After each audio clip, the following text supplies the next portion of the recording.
We can see a lot of things like stress incontinence, so peeing your pants when you're coughing, laughing, sneezing, that kind of thing. While it doesn't seem like it's stressful, anytime we cough, you take a deep breath in and you're building up pressure in your abdominal cavity. If that pressure exceeds or goes past what the pelvic floor can handle, that's when we can get leaking. Even if you've had a baby 30, 40 years ago and you're still dealing with stress incontinence or with leaking, we can still do something about it. While doing an internal vaginal assessment of the pelvic floor can be helpful, it's not necessary. We want to start with Kegels and learn how to connect to those muscles, but there's so much that we can do to help improve the strength of those muscles. There's even some studies that show that doing like planks and push-ups can help recruit or turn on the pelvic floor muscles too.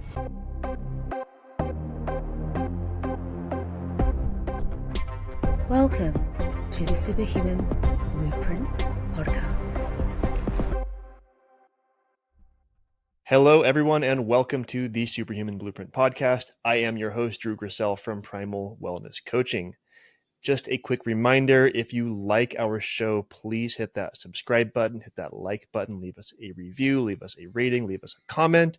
It's your engagement with us that keeps us going and gets the word out there to the masses. And for those of you that have done so already, we very much appreciate you. Today, we have a special guest, and this one is not only, but primarily for you ladies out there, especially you ladies that have had or are going through the miracle of childbearing and child delivery. So Lina Alvino is a doctor of physical therapy, and she's trained in orthopedics and pelvic health. And she has a special interest in keeping women active through pregnancy, postpartum, and beyond. She uses her background as a distance runner and her love for strength training as a catalyst, which allows her to provide well-rounded rehab and fitness coaching for her clients. And Lina recently started her own private practice, Resolve PT and Performance, where she treats pelvic health in people's homes out in the Illinois area. And she does virtual coaching as well. And I have a lot of questions for Lina today because there are a lot of women in my life that have gone through pregnancy and have gone through delivery and have a lot of questions. So I get to be here as a representative for them as well as my own curiosity. Lina Alvino, welcome to the Superhuman Blueprint Podcast. Thank you so much. I'm excited to be here. Yes. So you're a physical therapist, but you're a very specialized physical therapist. Yes. Yeah. So I'm a PT by training. And then I actually did most of my treatment was in orthopedics after I graduated PT school, but then I transitioned into pelvic health. So that's the biggest population that I see right now is pelvic health. And what inspired that transition? Because that's very specific. Yeah, good question. So I actually did an orthopedic residency while I was working for the last place I worked at, which was about a year long. So it's like a specialized training program. Okay. But they had, I think, like one day where they brought in some pelvic health PTs to talk to us. And I, like, even in PT school, I was kind of not turned off by it, but just didn't really have a huge interest in pelvic health. Same thing. We had like one lecture, I think, when I was in PT school. And then during residency, the therapists were talking about how much of a need there was for pelvic health. And I've experienced some issues myself with it. So just got more interested in it. And then with pelvic health, you do have to take additional specialized training to be able to treat it. Yeah. So those involve like weekend courses that we had to take. And there are lots of different courses that you can take on various topics, but just started taking a few and I ended up really liking it. And yeah, I'm progressing along. So I love it. So I'm going to play idiot, and sometimes I'm only playing Sure. and sometimes I'm not. But so can you just give us a kind of the high level explanation of what is pelvic health? Yeah. So basically, the pelvis, right? Actually, I have a model, so anybody watching the video can see. Perfect. So this is the pelvis, right? So generally speaking, we treat anything related to pelvic related problems. So whether it's pain, pelvic pain, so even musculoskeletal pelvic and hip pain. That's what we can see a lot of. Oh, okay. Things like stress incontinence, so peeing your pants when you're coughing, laughing, sneezing, that kind of thing. We see a lot of women during pregnancy and postpartum, Yeah. and actually men too. So there is a growing need for pelvic health for treating men as well. So women, I think, is probably the biggest population that is seen, but Right. there's definitely a need for male pelvic health therapists as well. And remind me, do you specifically work with women, or do you work with women and men? Yeah, for now, just women. Okay. I am actually taking a course in actually a couple weeks to start treating men as well. So I'm excited to dive into that too. Okay. Awesome. Yeah. So the world of pregnancy and postpartum, I mean, that's huge, but just out of curiosity, because you also mentioned this includes like the hips. So I know a lot of people that indicate in various manifestations that they have like hip problems. So is that something that you actively would work with? You call them clients or patients? I call them patients usually. Okay. Just I think just the way we're trained, it kind of Oh yeah, depends. for sure. Where No, this is, but yeah. and of course. I just want to make sure I get the nomenclature right. Yeah, no So worries. do you work with patients on kind of general hip pain as well? Yeah, so, and I guess the thing I didn't really mention too is with the pelvis, so it's attached to our femur bones below, right? Which Yep. the pelvis with the femur makes up the hip joint. Right. And then also the pelvis obviously attaches to the spine too. And in the movement world and just how our bodies work, things rarely work in isolation. So, if I'm seeing someone, say, during pregnancy and they have hip pain, but then they're also seeing me for pregnancy related issues, whether it is, pelvic floor heaviness or even stress incontinence, or even just knowing how to move and how to prepare their body for childbirth. We're going to look at the whole system, right? Yeah. So if they do have hip pain, sometimes it can be connected to pelvic floor function too. So it really depends on the individual. I know that's always our favorite answer is it depends, but Sure. Yeah. But we're doing a screening of the whole system to see if maybe there is some hip restriction that could be contributing to some pelvic floor tightness or guarding that could be leading to further problems up the chain. Oh, that's really interesting. And I think about my wife, and I'm going to probably be thinking about her, referencing her a lot. And I have her permission to do so. I won't get in trouble. Awesome. But because she's, as a woman that has delivered a couple babies, so a couple pregnancies, a couple deliveries, she has the pelvic floor repercussions of doing so. But she also just more recently, in the last maybe 6 or 10 months, has had some hip pain that she hasn't been able to massage or adjust or stretch away. So sure. just kind of makes me think of that. As she's maybe seeking specialized help, does she seek like someone like yourself? Right. Yeah. And that I think that's the beauty of pelvic health too is, and I shouldn't say all therapists, but in the orthopedic world, I think it's improving as far as the knowledge that orthopedic therapists have of the pelvic floor. I think the awareness is improving, but sometimes it can be harder for people to even talk about it, right? Yeah. So having the pelvic floor training, but then also being able to address musculoskeletal, joint aches and pains can be really helpful too. Yeah, totally. And I want to talk about that, and I do want to talk a little bit about what this means to men as well. But the majority of what I'm hoping we can talk about is pelvic floor as relates to again, pregnancy, delivery, postpartum. Sure. I want to learn on behalf of just being a resource to my wife and just sharing your knowledge with all of the women that listen to this podcast, because there are a lot of moms out there that don't even know that there's something that they can do about this, or maybe they know, but it's embarrassing and they don't realize that, it's just kind of something that everyone deals with and maybe it's actually normal. For sure. So I want to spend most of our time on that. So as we kind of start in on that path here, can you also then just define what is a pelvic floor? Yes. So I'm going to bring my model again. So Here we I know go. listeners, but let me take the organs out. It comes with a bladder and a uterus and a rectum and everything. Wow, So, very accurate. so I'll show on the model here. One of the most simple hacks to improve your overall quality of life, including things like energy, immunity, mood, and more, is to get better sleep. And I am going to help you sleep better completely free. The thing is, sleep is easy to ignore. Life gets busy and sleep loses priority. There's a problem though. Where many of you want to sleep better, you can't seem to. The thing is, so many things have become a part of a normal lifestyle in our society, which are secretly sabotaging many aspects of our wellness, including sleep.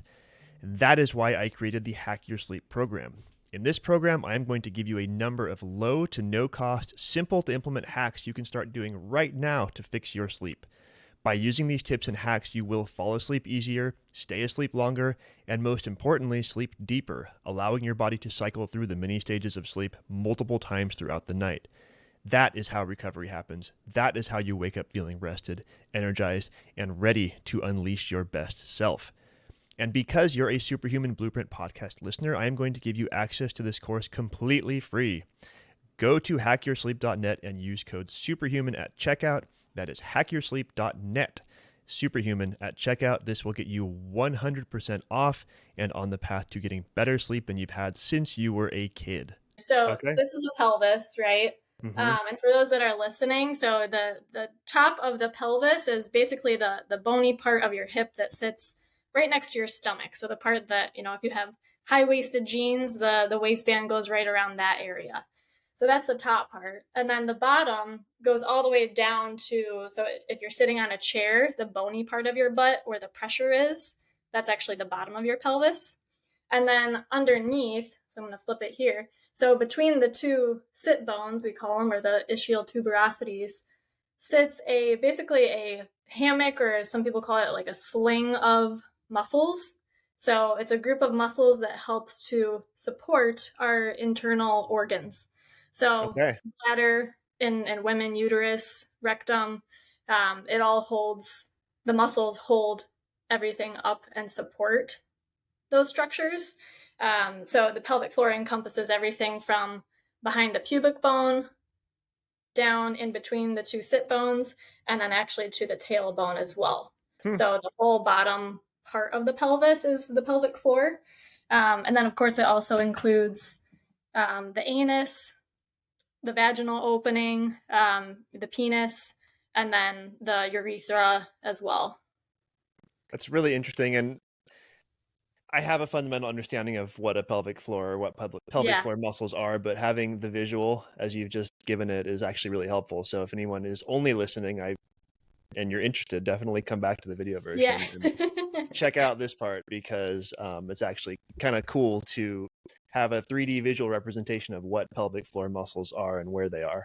For sure. And I love using that with patients too, of course, because it just helped to actually see, okay, where is it on my body and what does it look like? Of course, it's a model, so it's not 100%, but it gives you an idea of what the structures actually are. Yeah. And I've studied, as a personal trainer, I've studied, musculature, but not that musculature. And so, when my wife first started talking pelvic floor and, wanting to pursue, or first talking about the repercussions of pregnancy and all that, right? Like, she started talking about pelvic floor and pelvic floor muscles, and I had to kind of take a couple steps back and be like, okay, what does that mean? And I'm just an ignorant male, and there's a lot of us ignorant males out there. So hopefully the guys that are listening are paying attention too, especially if you have any women in your life that have gone through this and you're trying to go through it with them. Yeah. And actually, go ahead. I was just going to say, of course, I think pelvic floor gets the most attention with women, but I always reassure people and remind them that men have pelvic floors too, right? Yep. So anybody that's living and breathing also has a pelvic floor. Right. So in relation to pregnancy and delivery and postpartum specifically, and the consequent weakening of the pelvic floor, And I'll, that's, I guess, just putting it very basically. Sure. What are the effects that women generally experience where they would see these as indicators that maybe they need to work on some pelvic floor PT? Yeah. So I guess to go to pregnancy first. So Okay. as the baby grows, right, there's your uterus is growing, there's more pressure that is actually going down to the pelvic floor, right? So uterus sits on top of the bladder, and as the baby grows, not only is that extra weight pushing on the bladder, but the pelvic floor is also having to support more weight and Okay. more load, which is Okay. a natural and normal thing. Like that's our Right. body does adapt to that. Yep. But unfortunately, it can have some consequences, right? Yeah. Nothing that we can't recover from eventually, but as the baby grows, the actual muscle tissue lengthens to because it is supporting more weight. Yeah. It just naturally will lengthen and stretch because, if you think about if you had to hold up a plate, waiters holding up a plate for hours on end and with their muscle lengthened, like that tissue is eventually going to actually change in its length and flexibility. Yeah. The same thing. The mental picture that comes to mind for me, and I think because you used this word earlier, is like a hammock, right? Like if you Right. lay in a hammock, it stretches, and when you get out, it goes back. But if you lay in Exactly. there for a year or 9 months and then you get out, it's probably not going to go back quite to where it was before. Right. Exactly. Yeah. So with that, as the tissues lengthen, um, as muscle lengthens past a certain point, it can be harder for the tissue to actually contract. Okay. Because our muscle fibers, they have an ideal resting state where it's easier for them to contract and relax. So if they are lengthened to a longer position, then it can be harder for those muscles to actually shorten. Okay. So that's where things like incontinence can happen during pregnancy. And then on top of that, the baby having that extra pressure on the bladder, of course, makes the bladder more trigger happy. And that's why a lot of women end up running to the restroom every 30 minutes to an hour while they're pregnant. Right. Just because of that extra pressure too. And that's simplifying it a little bit, but that's one of the main things that women often feel with pregnancy. Yeah. So is the kind of the main catalyst there as far as, what are they experiencing that they can associate back to this? Is that then the incontinence factor? Yeah, so and there are other factors that could be contributing to incontinence. So Okay. outside of pregnancy, there are lifestyle habits and Sure. even foods and drinks that we consume that could potentially make us more likely to have incontinence. But usually with pregnancy, it can have more to do with that tissue actually lengthening, Yeah. and just the structural changes that happen with pregnancy too. Yeah. So it's not just about the pelvic floor muscles. It can also be about so pressure management in the abdominal cavity or trunk. So if you think about our whole core, it's a cylinder. It has a top and a bottom. So the top is the diaphragm, bottom's the pelvic floor, Okay. and then all the sides, the back muscles, spine, abdominal muscles. That whole system, as we breathe and lift and even cough and sneeze, there's pressure that builds up there, and that pressure has to go somewhere, right? So especially with pregnancy, there's less room for that pressure to be distributed. So Yeah. if the pelvic floor is one of the weaker links, then that's where it can end up going towards. Okay. Got it. Okay, so that's pregnancy. So that's the kind of the stretching of the pelvic floor muscles. So what about delivery? I got to imagine that's quite the catalyst of change. Yeah, and that's where I actually get a lot of questions about pregnancy leading into delivery too, and like how can women best prep themselves for it, right? Yeah. And a lot of people will ask me like, oh, should I be doing Kegels or Kegels? I've heard it both ways. So should I be doing Kegels while I'm pregnant, like leading up to my pregnancy? And actually a Kegel, or a pelvic floor contraction, so where you're actually tightening and shortening the pelvic floor, it's just that. It's a shortening exercise. But during delivery, if you think about how the baby has to come out, right, the muscles, so the musculature of the pelvic floor wraps around the vaginal opening. Mm-hmm. So during delivery, those muscles, those tissues have to lengthen. Yeah. Okay. So if we're doing a bunch of pelvic floor contractions, if we're just shortening all the time, then it can potentially be harder to actually let those tissues Oh, stretch and lengthen to okay. make it easier for a baby to come out. Yeah. Okay. So That's that's really where, interesting. yeah. So that's where we'll actually do some like down training, or not only learning how to contract the pelvic floor, but also learning how to relax it and lengthen it. Mm, okay. So breathing exercises can be really helpful. Just learning how to actually connect to the body and feel the pelvic floor and know, okay, now it's shortened, now it's lengthened. And then actually for delivery, there are lots of things that can be helpful as far as different positions that we can get into to potentially make it easier to actually push. Learning how to push, how to engage the abdominal muscles to help the uterus contract and push the baby out. Mm-hmm. Um, so that's where it gets kind of fun. Yeah, that's super cool. And I wouldn't even have occurred to me to seek a physical therapist in preparation for delivery. I think that's brilliant. Yeah. One thing that my wife did, and which I think is also brilliant, is in preparation, not even for delivery, but for just being pregnant. Once we decided, all right, we're ready to have a kid, she Mhm. started getting personal training with a Okay. focus on core strength. So Yeah. she wanted to prepare her body and particularly her core for all the changes that were to come, and it served her well. She Oh, good. did a phenomenal job. Her pregnancies, from just the physical toll they took on her, they really weren't bad compared to what I've heard from a lot of other women. And Awesome. the deliveries of both of our children, I mean, like a champ. Like the doctors were like, I can't believe you just did that. Oh, that's great. I Yeah, always love to hear that because it's one thing to preach it to people, but to actually hear examples of it helping and working, that's what really can make a difference. So yeah. And I don't usually talk to women about that because mostly they just don't want to hear about how someone yeah. has such a great experience delivering a child. But but she did an amazing job. Like no epidural, Like, two pushes, done. Both yeah, kids. when women are like, yeah, I was struggling for hours. Yeah. Yeah. No, these were like, I don't know, 10 minutes. Um, so okay, so that's pregnancy, that's delivery. How about postpartum? Mhm.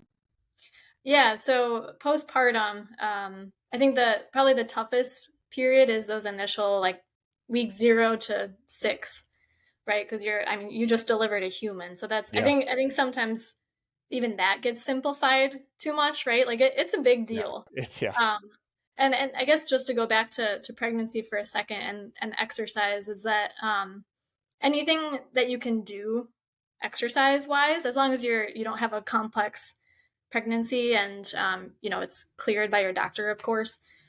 Any exercise that you can do is going to be beneficial for both mom and baby, right? So there are lots of things we can do in the PT world and birth prep world, but even just exercising in general is going to make pregnancy and delivery easier. And then Yeah. on that other side of that, recovery will be a lot easier to connect to your body again and start moving again and having confidence in yourself too. Yeah, and there's this sort of old-fashioned mindset that if you're pregnant, then you just have to rest all the time, right? Right. Yep. And that is so detrimental to a good pregnancy, a good delivery, and a good postpartum recovery. Yeah, Um, you know, absolutely. if you're not a CrossFitter, then don't pick up CrossFit while you're pregnant. But if you're a Right. CrossFitter, then you can keep doing CrossFit, with Oh yeah. all the needed modifications and adjustments, up to a certain point, which Right. again, talking about my wife, that's what she did. Yep, awesome. Yeah, and I always tell people too, like we likely will have to adjust what you're doing, right? Because you're growing a human, so your Yep. body's going through a lot. So we likely will have to back off a little bit, and we Yep. should decrease load some. But yes, there are so many things that you can still continue doing in pregnancy, to make it easier on both you and baby. Yep. Awesome. So, okay. So the first 6 weeks, postpartum is, I mean, the things, all those muscles have just been stretched to hell. Things are probably just really uncomfortable. I mean, they just delivered a child anyway. Right. What's the difference that you would see in the pelvic floor recovery between a natural delivery or vaginal delivery and a cesarean section delivery? Yeah, good question. So with cesarean section, so there are going to be more restrictions as far as movement goes. Even with things like getting in and out of bed, lifting things, there's usually a weight restriction there as well. And then, of course, managing the scar, letting that heal, doing things to help tissue healing along the way. But basically, those first 6 to 8 weeks or so, you have to protect the area. So it's a time of recovery and protection. And that actually does apply to vaginal delivery as well, especially if women end up having tearing during their vaginal birth. There is some recovery and tissue healing that has to happen there too, and monitoring for, excessive bleeding and, of course, infection, all those important things we want to watch for. But as far as C-section compared to vaginal delivery, so while pelvic floor or incontinence and like prolapse, things like that can happen in C-section, they're definitely going to be more likely after a vaginal delivery. Okay. Yep. That makes sense. Which, yeah, makes sense, right? Just because of how the tissue actually has to change during vaginal delivery versus a C-section. Yes, we're healing and recovering tissue. It's just in a different area, right? Sure. So yep. Those recovery periods do look a little bit different for those two types of deliveries. Yeah. And during that initial postpartum period, so let's just say the first 6 weeks or so, and let's just say for a vaginal delivery, do you recommend any specific types of physical therapies during that time, or do you just kind of have people hang out and wait until they get past that? Yeah, so and that's one area that I think is also improving, but a lot of doctors won't end up referring their patients to PT until after that 6-week mark. Okay. So that's kind of the standard, but, and of course I'm biased, but as a PT, we can actually do a lot in that 0 to 6 week mark, right? So we're not necessarily going to be doing actual like resistive exercises, right? Because we want those tissues to still heal.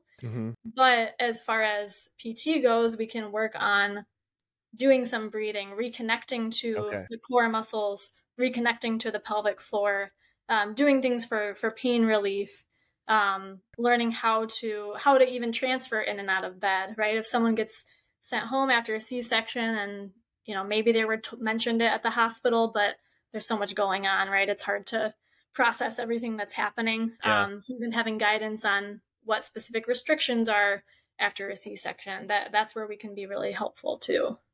Yep. Okay. Awesome. And then from the time that they get past that first 6 weeks or 10 weeks, whatever, in the event of a C-section, they want to start pursuing retraining those pelvic floor muscles. Then from there, do you have just kind of like is there like a standard protocol that you go through, or how does that look? Yeah, so it really depends on the person, right? So, I have seen people that are, a couple months postpartum and they're referred to me just because that's standard practice from their OB. But then they don't actually have many functional deficits, right? They're not having any pelvic floor heaviness or incontinence or even diastasis recti, which is a separation in the two like 6-pack muscles. So those muscles, as you are pregnant, they will stretch too. So sometimes that separation stays after pregnancy. So, I'll see people postpartum that don't really have any issues. Yeah. And we're basically just, screening them and making sure that they're, whatever activity it is they want to get back to, that they're not having symptoms with those. Yeah.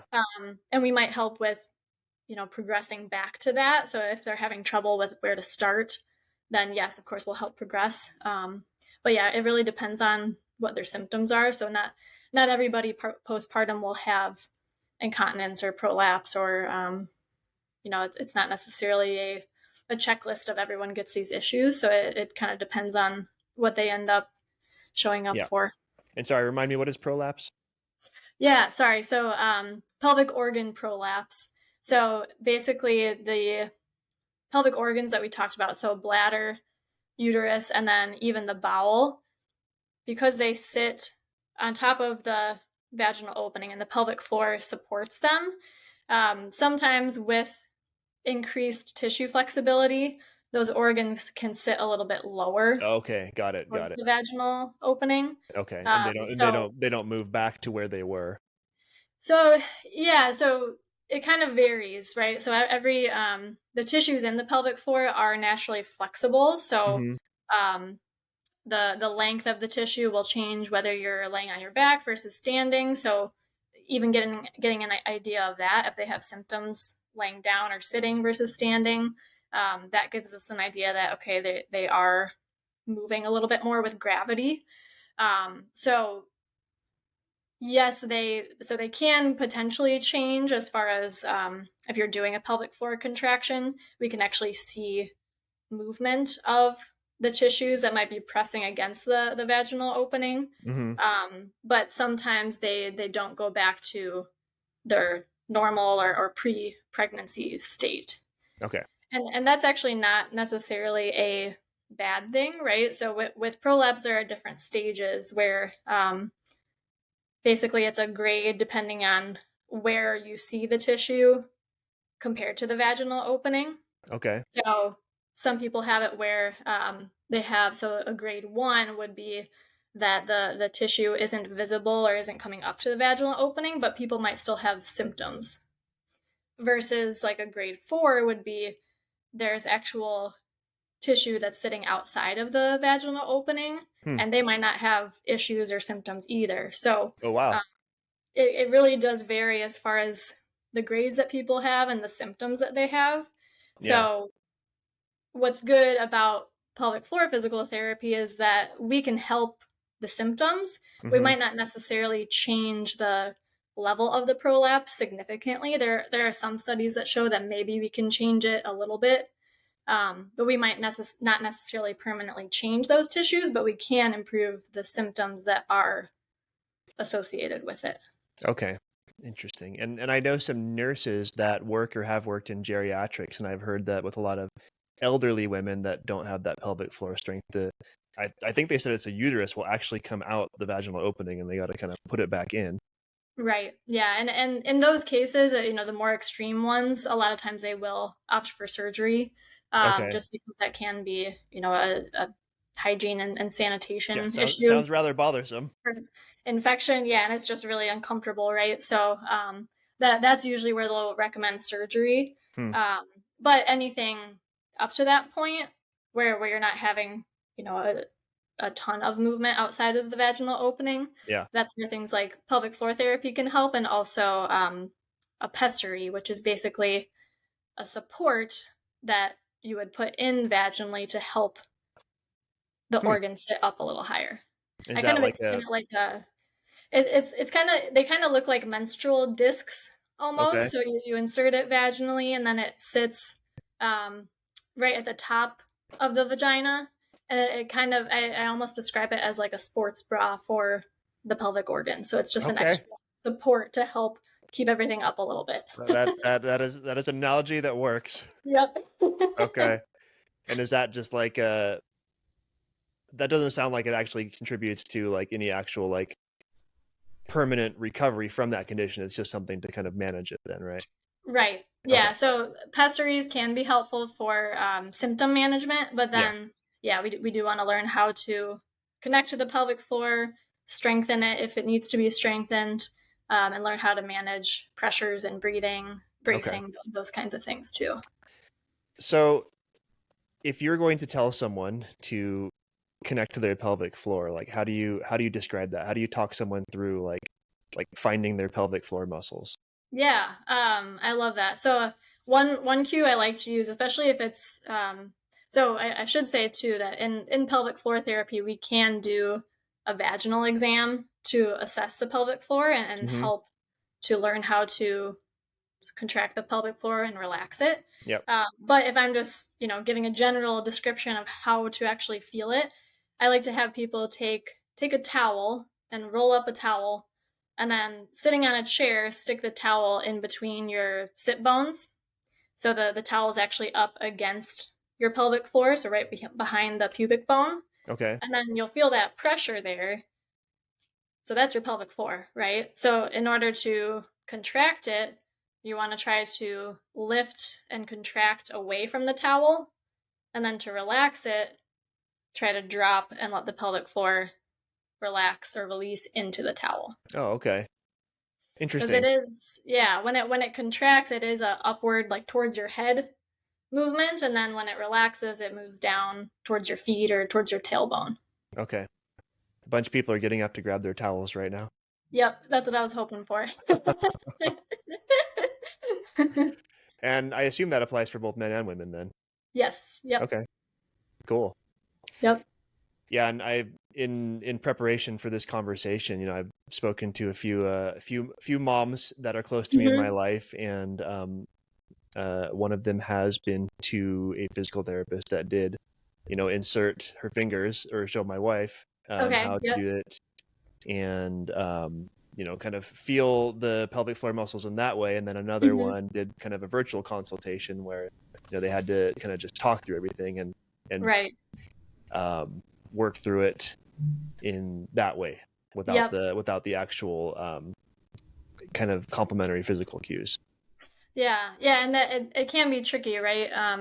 Because without our hands, it's, you know, we just have to rely more on different types of cues, because one cue might work really well for one person, but not for the next. Right.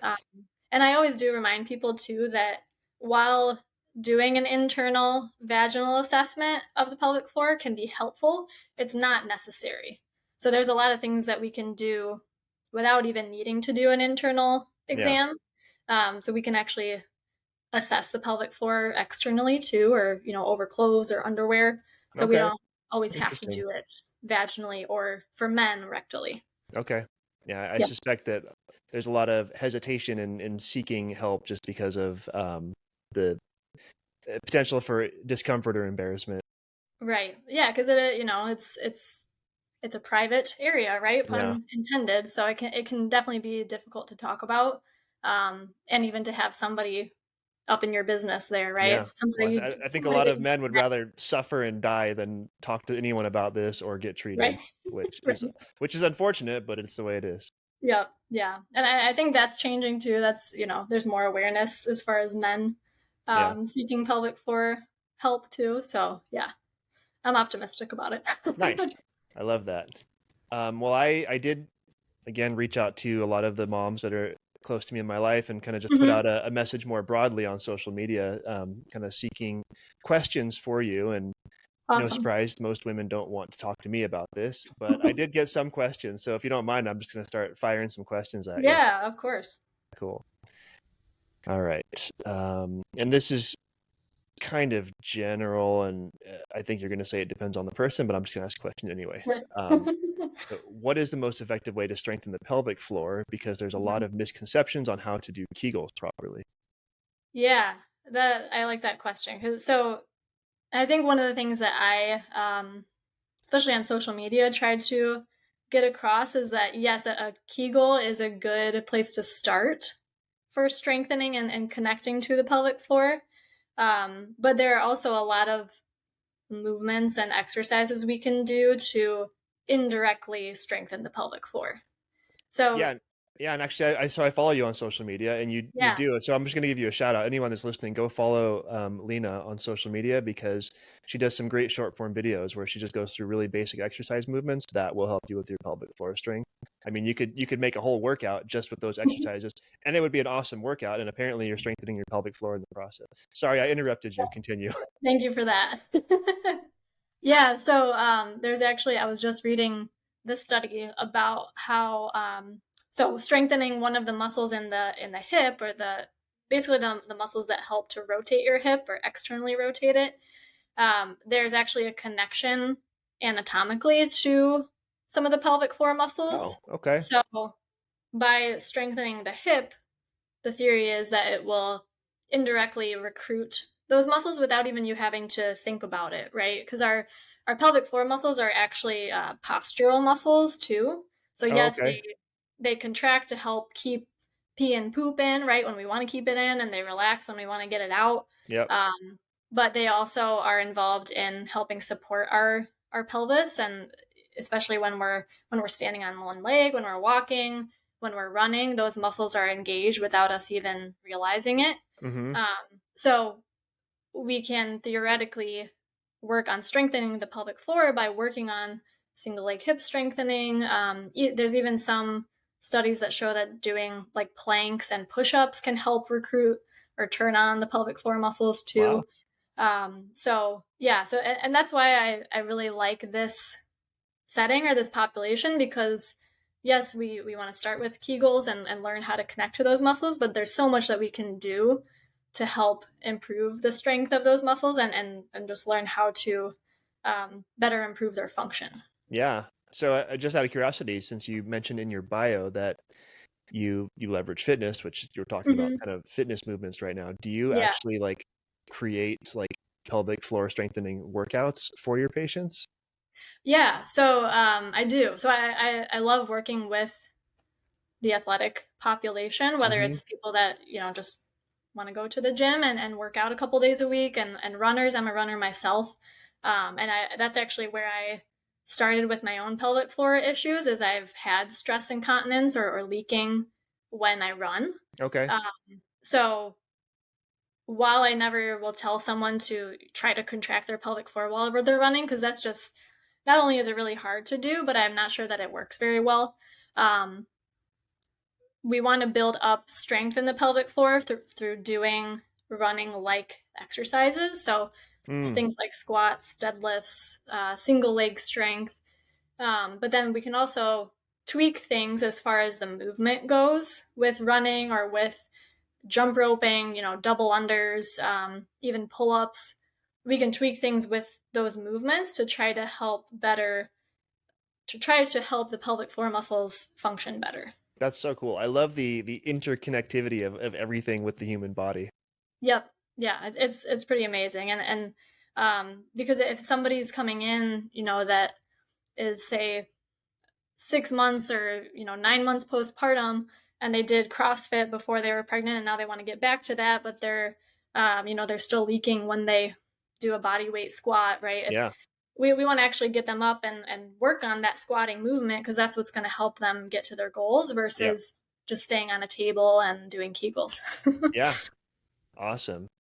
In that case, I'm going to skip to another question that is kind of relevant. Sorry, that was kind of long-winded. Yeah. No, that was really good. Yeah, so I mean, and one of the other things was just very simple comment. I pee when I jump, run, sneeze, cough too hard. Jump, run, or sneeze too hard or cough too hard. So yeah, it's just same kind of thing, right? So if it's specific to like an exercise movement, that's what we just talked about. What about something like sneezing or coughing? Yeah. So that's basically stress incontinence, right? So stress incontinence, meaning that with more quote unquote stressful activities like coughing or sneezing or laughing, while it doesn't seem like it's stressful, right? Anytime we cough, you take a deep breath in and you're building up pressure in your abdominal cavity. And then when you cough, all that pressure is either getting released, out, or some of it, if it's not being controlled properly, can go down towards your pelvic floor. Yeah. So if that pressure exceeds or goes past what the pelvic floor can handle, that's when we can get leaking. Okay. So, as a general treatment protocol, I would first see, okay, can you contract your pelvic floor? Can you relax it?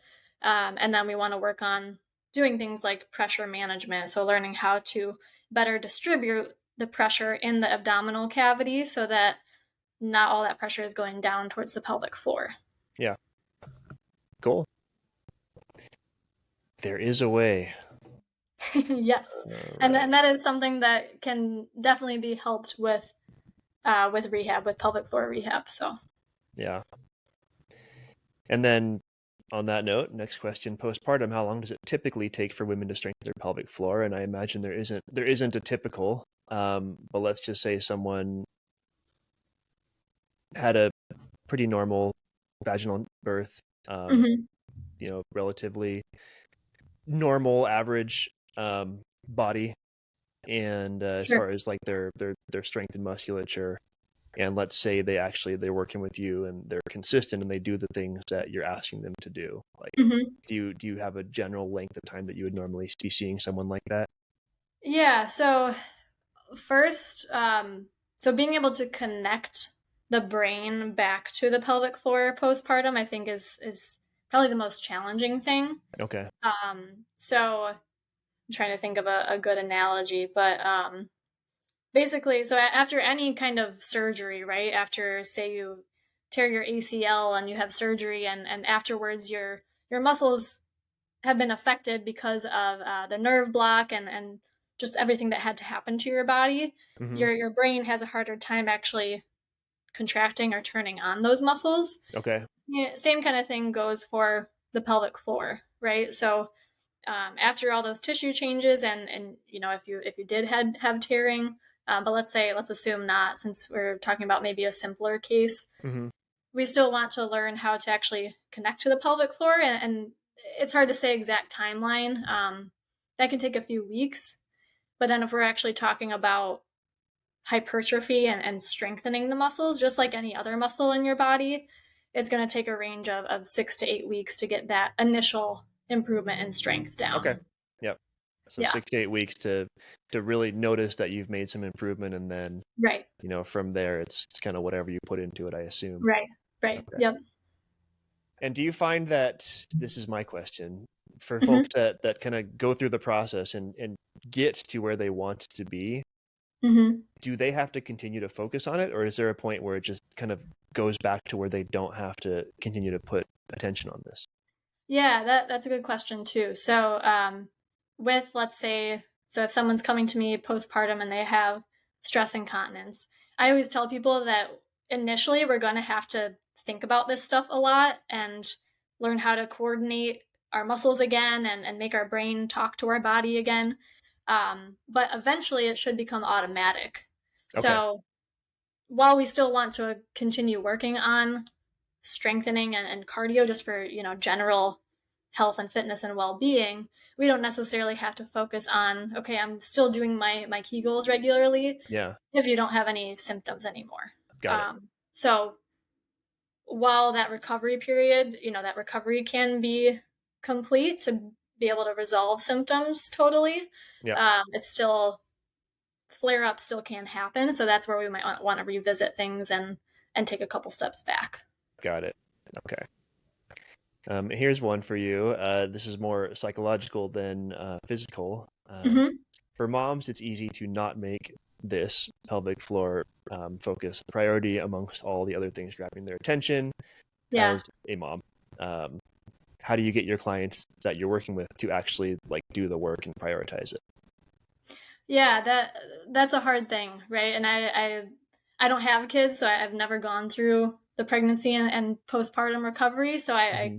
can speak from experience working with other people, Yeah. but I'm not going to pretend like I know exactly what they're going through. Well, that's But that's the question, right? How do you keep them on track, right? How do yeah, you, as their accountability partner, how do you kind of bring them sure, back when they're like, I just don't have, the 10 minutes that I need?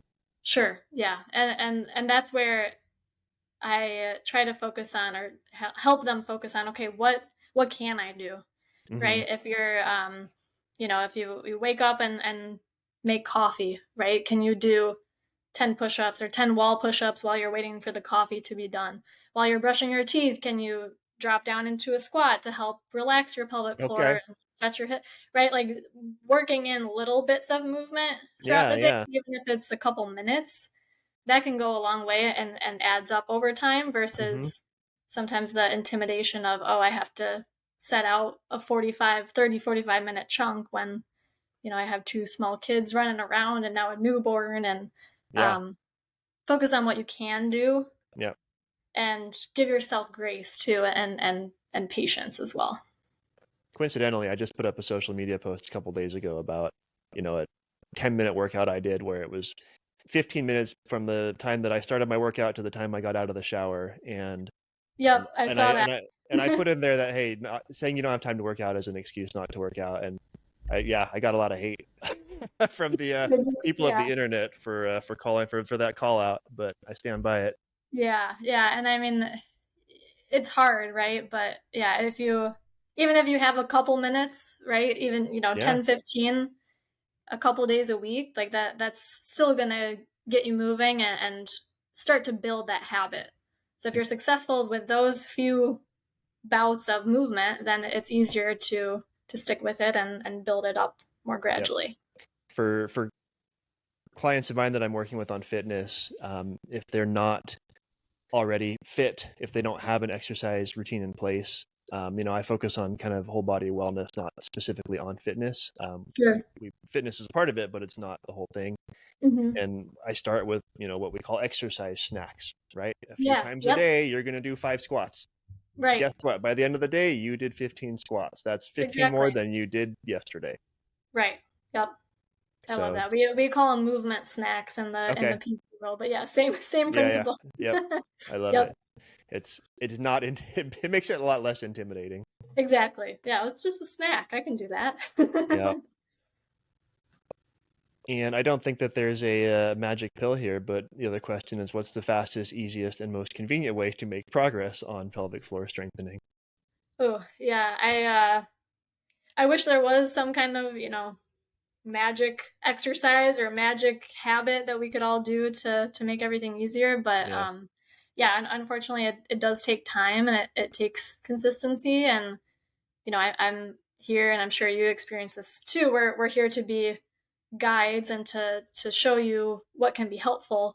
But at the end of the day, it's the effort and actually putting it in that will make those changes, right? Yep. So I know that's not really an answer, but yeah, it's hard to come up with just one thing, because if you're doing something, that's a step in the right direction, right? Yep. So yeah.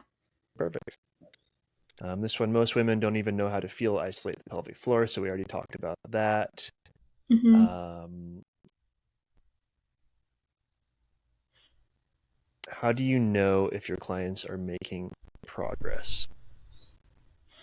Yeah, good question.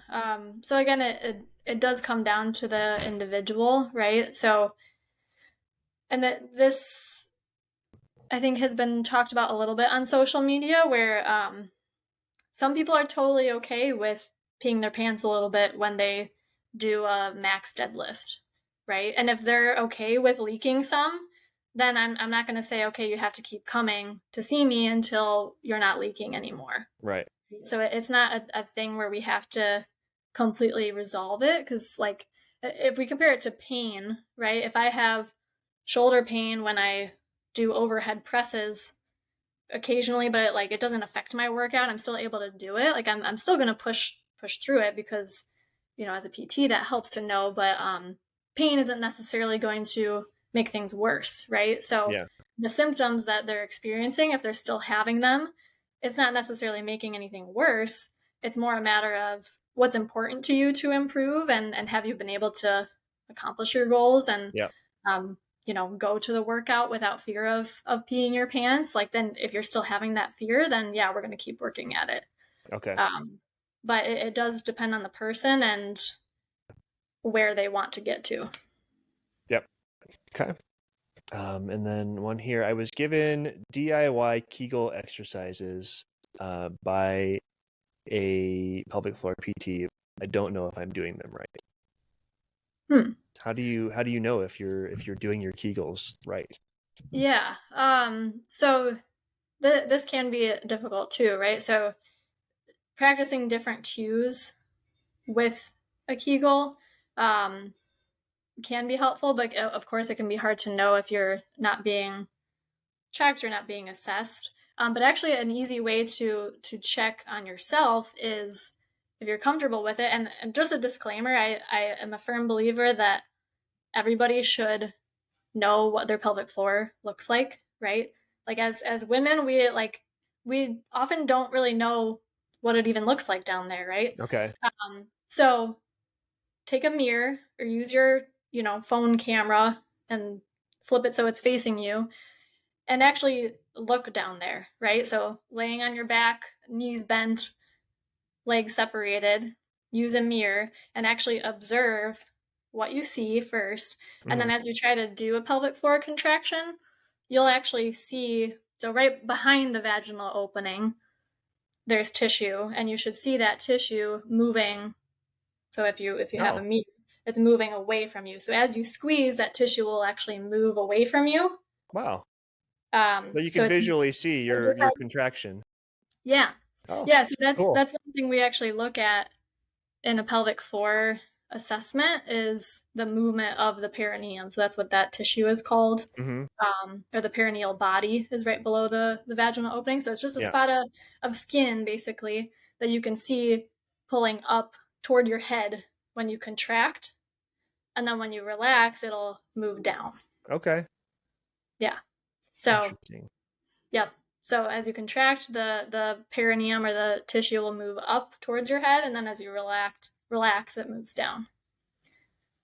So that's a good way to do like a self-assessment, a self-check. Okay. That's really interesting.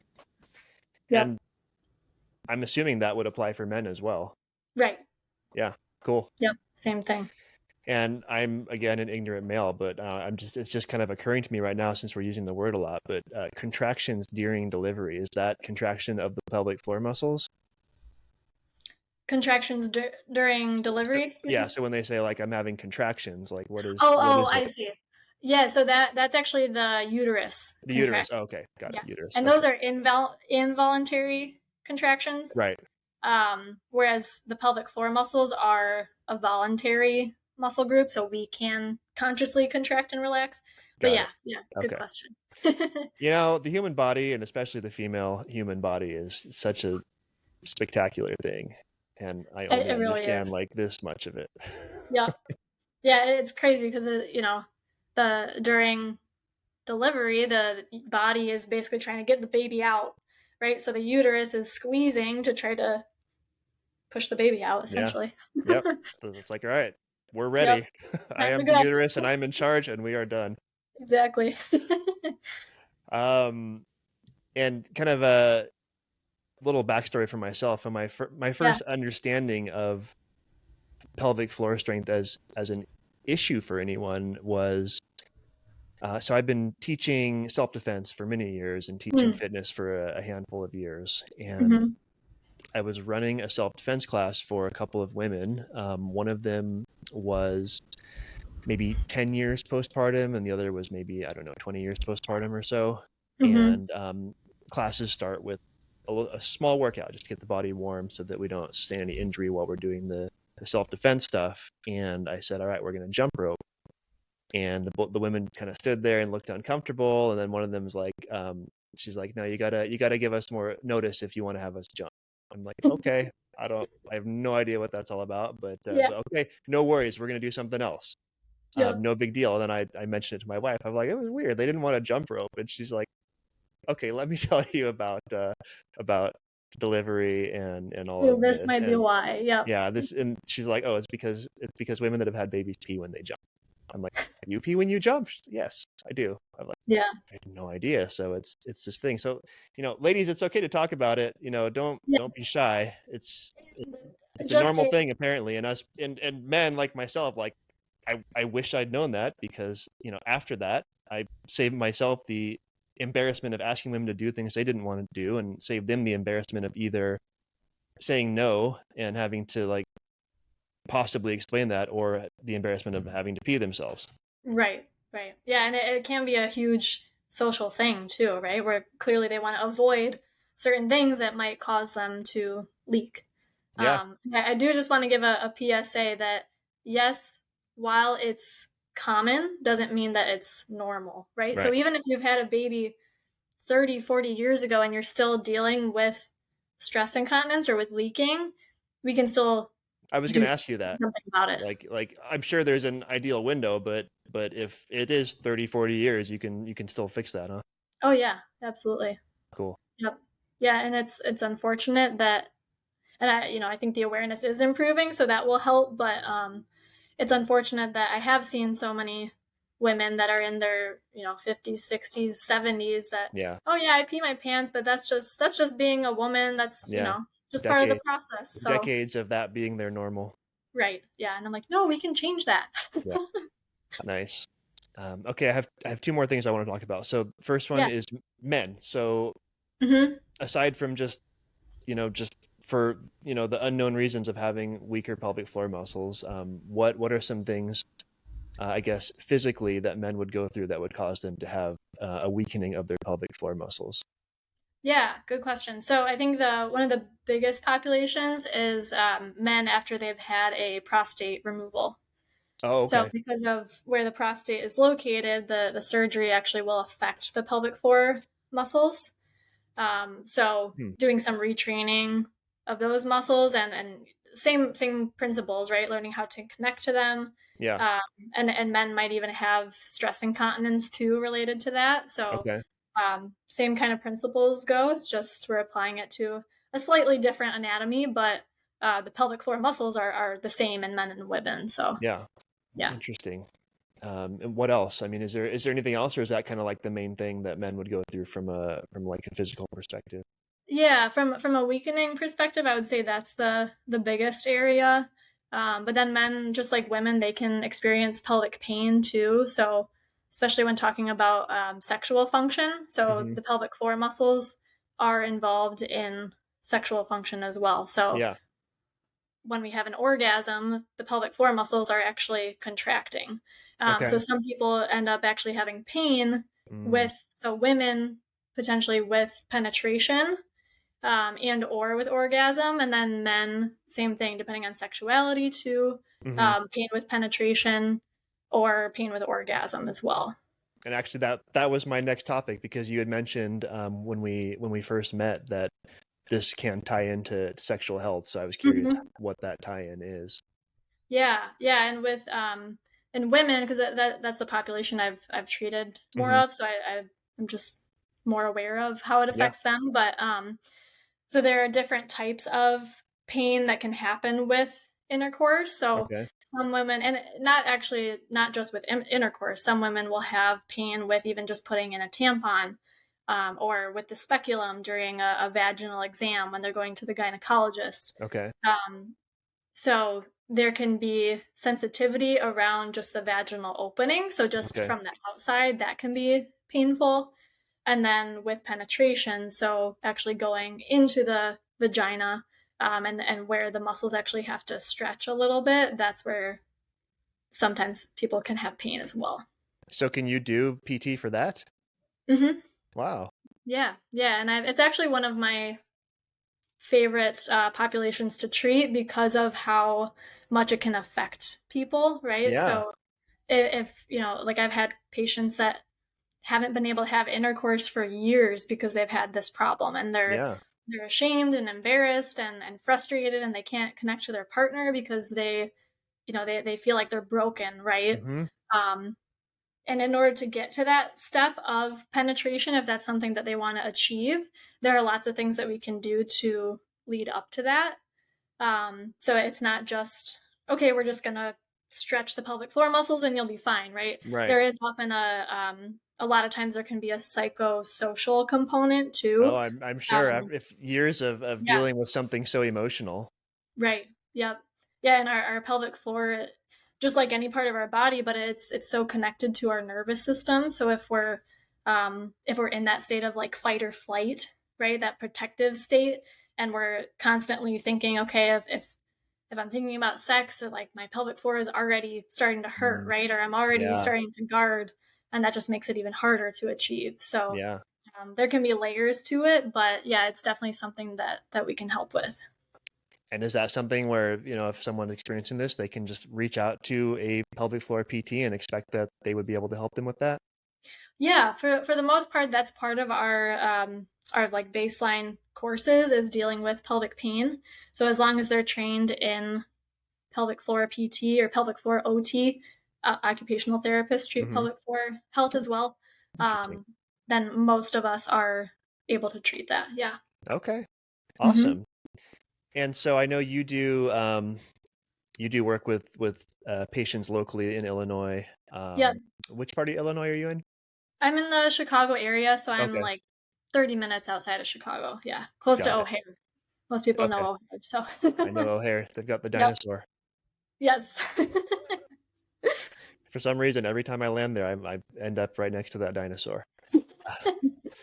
Cool. Well, if you want to find Lina, then locally she's there in the Chicago area. Otherwise, you do virtual programs as well, correct? I do, yeah. So I do work with people virtually. So it's more of a pelvic floor coaching. So Okay, we're not necessarily doing, a full evaluation as far as physical therapy goes, but I work in pelvic floor principles into a coaching program. Yeah. got it. And that's through Mhm. your business, Resolve PT and Performance. Right. Cool. Yep. Awesome. And for everyone listening, I will link to Lina, to her social media, to her website for her business on the show notes for this episode at the superhumanblueprintpodcast.com.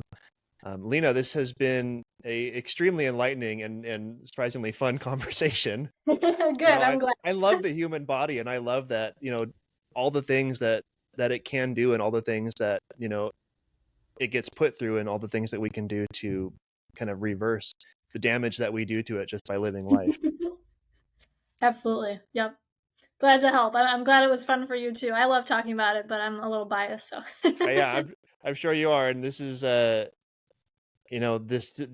spirit of wellness.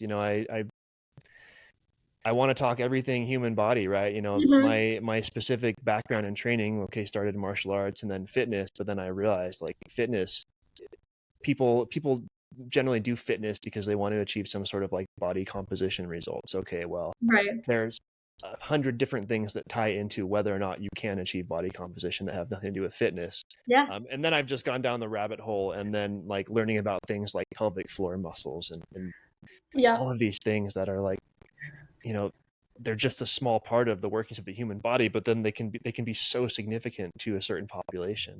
Right, right. And I appreciate you giving it attention and bringing it to your audience because, like I said, I think it is growing. We're gaining awareness more, but yeah, I'm just glad that you're helping spread the word. So I appreciate it.